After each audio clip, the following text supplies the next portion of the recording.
हाँ जी स्टूडेंट, साडा अगला टॉपिक है लैसन 1 का नैक्सट सैकेंड क्वेश्चन। पाठ संरचना की हुंदी है। इस ਦੀਆਂ ਉਦਾਹਰਨਾਂ ਦਿੰਦੇ ਹੋਏ ਇਸ ਦੇ ਲਾਭਾਂ ਦਾ ਵਰਣਨ ਕਰੋ। ਅਸੀਂ ਪਾਠ ਸੰਰਚਨਾ ਦਾ ਸਭ ਤੋਂ ਪਹਿਲਾਂ ਮੀਨਿੰਗ ਕਰਨਾ ਹੈ। ਪਾਠ ਦੀ ਸੰਰਚਨਾ ਉਸ ਅੰਦਰਲੀ ਸੂਚਨਾ ਦੇ ਸੰਗਠਨ ਦੇ ਢਾਂਚੇ ਨਾਲ ਸੰਬੰਧ ਰੱਖਦੀ ਹੈ। ਇਹ ਵਿਦਿਆਰਥੀਆਂ ਨੂੰ ਨਿਮਨਲਿਖਤ ਜਾਣਕਾਰੀ ਦਿੰਦੀ ਹੈ। ਪਾਠ ਸੰਰਚਨਾ ਮੀਨਜ਼ ਜੋ ਅਸੀਂ ਲਿਖਤਾਂ ਲਿਖਦੇ ਹਾਂ ਉਹਦੀ ਅੰਦਰਲੀ ਜਿਹੜੀ ਜਾਣਕਾਰੀ ਹੈ, ਜਿਹੜਾ ਢਾਂਚਾ ਹੈ ਸੰਗਠਨ ਦਾ, ਉਹ ਸਾਨੂੰ ਪਾਠ ਸੰਰਚਨਾ ਤੋਂ ਪਤਾ ਲੱਗਦਾ ਹੈ। ਇਹਦੇ ਵਿੱਚ ਕੀ ਕੁਝ ਹੁੰਦਾ ਹੈ? ਪਾਠ ਕੇਂਦਰੀ ਭਾਵ ਅਤੇ ਵਿਸਥਾਰ ਪੇਸ਼ ਕਰਦਾ ਹੈ। ਇਹਦੇ ਵਿੱਚ ਪਾਠ ਦਾ ਕੇਂਦਰੀ ਭਾਵ ਹੁੰਦਾ ਹੈ ਤੇ ਜਿਹੜਾ ਕਿ ਵਿਸਥਾਰ ਪੇਸ਼ ਕਰਦਾ ਹੈ ਘਟਨਾਵਾਂ ਦੇ ਉਤਪੰਨ ਹੋਣ ਦੇ ਕਾਰਨ ਤੇ ਸਿੱਟਿਆਂ ਪ੍ਰਭਾਵਾਂ ਬਾਰੇ ਦੱਸਦਾ ਹੈ। ਪਾਠ ਦੀ ਸੰਰਚਨਾ ਵਿਸ਼ੇ ਦੇ ਵਿਭਿੰਨ ਪੱਖਾਂ ਬਾਰੇ ਦੱਸਦੀ ਹੈ। ਵਿਦਿਆਰਥੀ ਪਾਠ ਦੀ ਸੰਰਚਨਾ ਦੀ ਜਾਣਕਾਰੀ ਨਾਲ ਆਪਣੇ ਤਿਆਰ ਕੀਤੇ ਪਾਠ ਵਗੈਰਾ ਲਿਖਤ ਦਾ ਨਿਰੀਖਣ ਕਰ ਸਕਦੇ ਹਨ। ਇਹਦੇ ਲਾਭ: ਅਧਿਆਪਕ ਇਸ ਪद्धति ਨੂੰ ਸਮੁੱਚੀ ਜਮਾਤ, ਛੋਟੇ ਸਮੂਹ ਜਾਂ ਫਿਰ ਇੱਕ ਵਿਦਿਆਰਥੀ ਉੱਪਰ ਵੀ ਲਾਗੂ ਕਰ ਸਕਦਾ ਹੈ। ਇਸ ਦੇ ਹੋਰ ਫਾਇਦੇ ਹੇਠਾਂ ਲਿਖੇ ਹਨ। ਨੰਬਰ 1, ਵਿਦਿਆਰਥੀ ਵਿਭਿੰਨ ਗੈਰ ਗਲਪੀ ਤੇ ਗਲਪੀ ਪਾਠਾਂ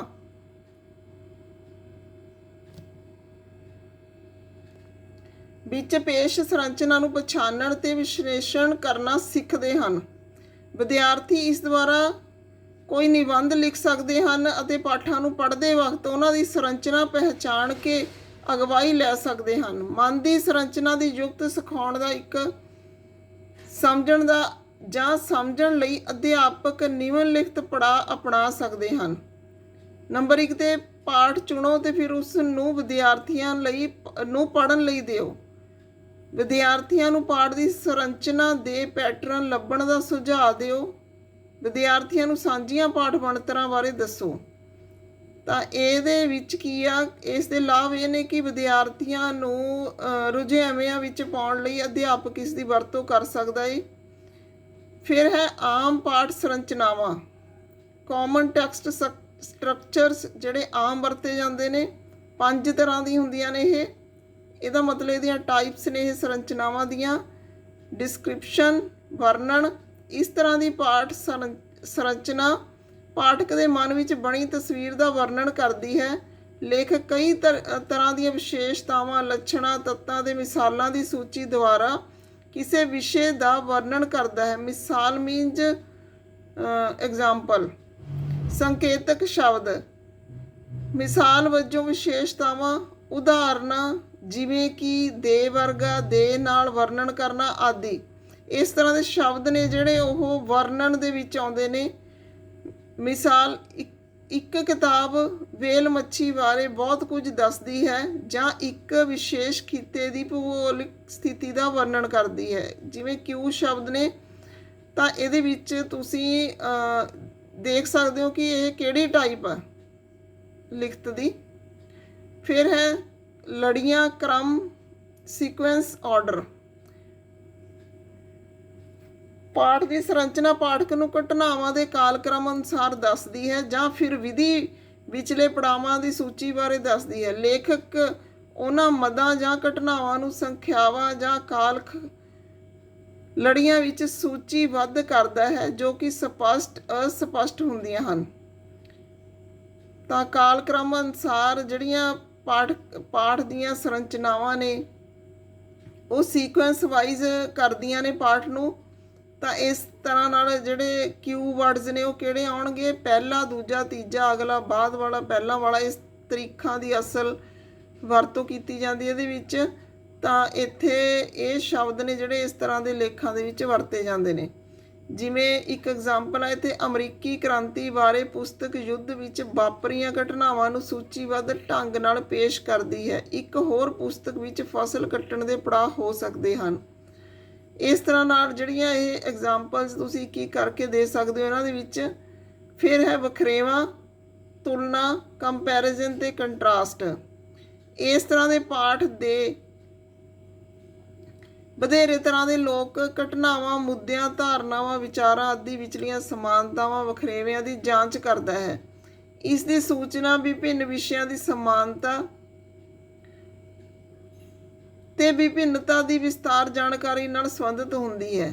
ਇਸ ਲਈ ਸੰਕੇਤਕ ਸ਼ਬਦ ਕੀ ਨੇ?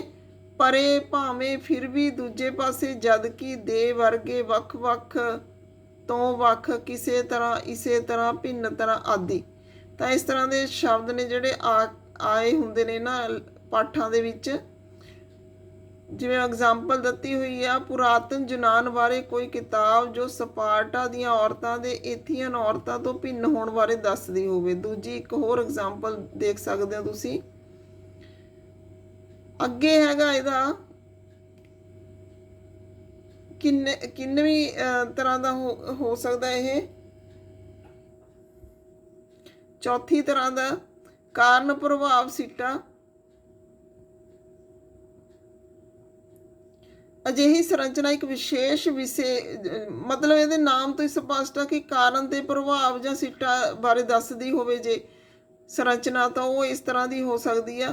ਘਟਨਾ, ਵਿਚਾਰ ਜਾਂ ਧਾਰਨਾ ਵਿਚਕਾਰ ਰਿਸ਼ਤਾ ਦਰਸਾਉਂਦੀ ਹੈ। ਇਹਨਾਂ ਤੋਂ ਅਗਵਾਈ ਲੈ ਕੇ ਚੱਲਦੀ ਹੈ। ਲੇਖਕ ਕਾਰਨ ਵਜੋਂ ਕੋਈ ਵਿਚਾਰ, ਵਿਸ਼ੇ, ਘਟਨਾਵਾਂ ਨੂੰ ਨਿਰਧਾਰਤ ਸਮੇਂ ਵਿੱਚ ਤੇ ਤੱਥਾਂ ਰਾਹੀਂ ਪੇਸ਼ ਕਰਨ ਦੇ ਨਾਲ ਨਾਲ ਉਹਨਾਂ ਘਟਨਾਵਾਂ ਦੇ ਸਿੱਟੇ ਤੇ ਪ੍ਰਭਾਵ ਵੀ ਪੇਸ਼ ਕਰਦਾ ਹੈ। ਕਿਉਂਕਿ ਜਦੋਂ ਐਗਜ਼ਾਮਪਲ ਦਿੰਦਾ ਹੈ ਲੇਖਕ, ਜੋ ਵੀ ਲਿਖ ਰਿਹਾ ਹੋਵੇ ਲੇਖਕ, ਤਾਂ ਉਹਦੇ ਵਿੱਚ ਉਹ ਘਟਨਾਵਾਂ ਦੀ ਜਾਣਕਾਰੀ ਦਿੰਦੇ ਉਹਨਾਂ ਦੇ ਸਿੱਟੇ ਤੇ ਪ੍ਰਭਾਵ ਵੀ ਦੱਸਦਾ ਹੈ।